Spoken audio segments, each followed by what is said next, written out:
7h25 sur France Culture, l'heure de Hashtag, le reportage interactif de la rédaction. Et cette semaine, les bouleversements en cours dans le cinéma français.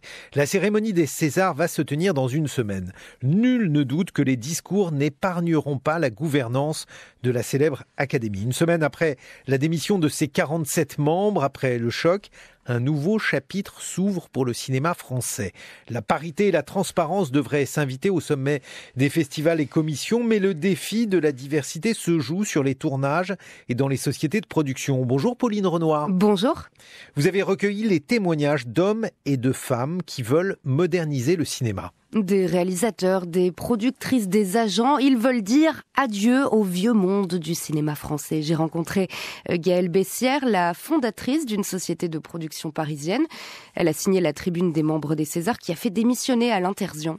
Oui, il y a un changement qui est irréversible. C'est comme toutes les révolutions. C'est-à-dire qu'on a l'impression qu'il y a des systèmes qui sont immuables et tout d'un coup, mais ça ne peut être que brutal. Tout d'un coup, brutalement, ils changent. Et là, les choses peuvent bouger. Ça ne peut jamais se faire dans la douceur. Et tout ce qui se passe, c'est une manière de penser le rapport à la place des femmes de manière différente. Globalement, ça fait bouger les regards et du coup, oui, il y a une marche en avant. Enfin, je pense qu'il n'y a plus possibilité de régression là-dessus. Au-delà même de la parité, c'est aussi plus jeune qui est important. Gaëlle Bessière participe aux assises pour la parité et la transparence dans le cinéma. Le dernier rendez-vous a permis de prendre des engagements dans les festivals et sur les plateaux de tournage. Vous retrouverez l'ensemble de ces mesures sur franceculture.fr. C'est aussi aux sociétés de production, aux metteurs en scène de faire de la place aux femmes.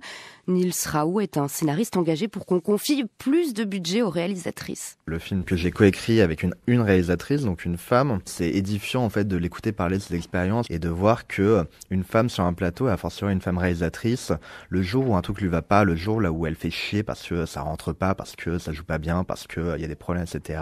Elle redevient une femme, elle est plus une réalisatrice, ça devient une chieuse, ça devient une femme qui a des problèmes, qui a peut-être ses règles, qui a peut-être des soucis avec ses enfants, des trucs comme ça. Et tout de suite, on minimise en fait sa vision créative et on la ramène à une place de femme, ce qu'elle est, hein, évidemment, quoi. Alors que un réalisateur qui va avoir du tempérament, c'est un vrai réalisateur qui a une vraie vision, etc. Plus de femmes au César, mais aussi plus de jeunes réalisateurs. Une partie de la nouvelle génération s'éloigne des longs métrages. Pour les séries, le format court permet de briser les tabous facilement.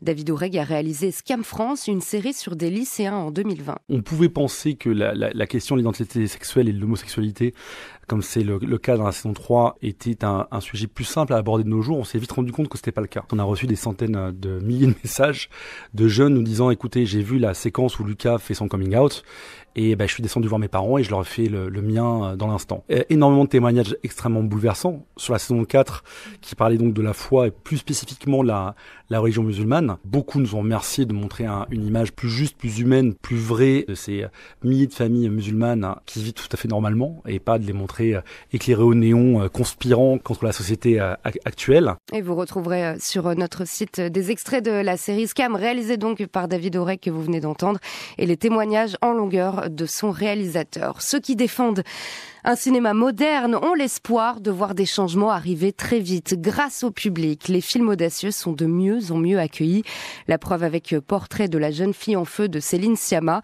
Le film se vend extrêmement bien aux États-Unis. Plus de 600 000 $ au box-office après le premier week-end de sortie dans seulement 22 salles. L'association Unifrance, qui s'occupe de promouvoir le cinéma français à l'étranger, pense que le record d'Amélie Poulain va être battu. Pourtant, Portrait de la jeune fille en feu n'a rien d'un blockbuster.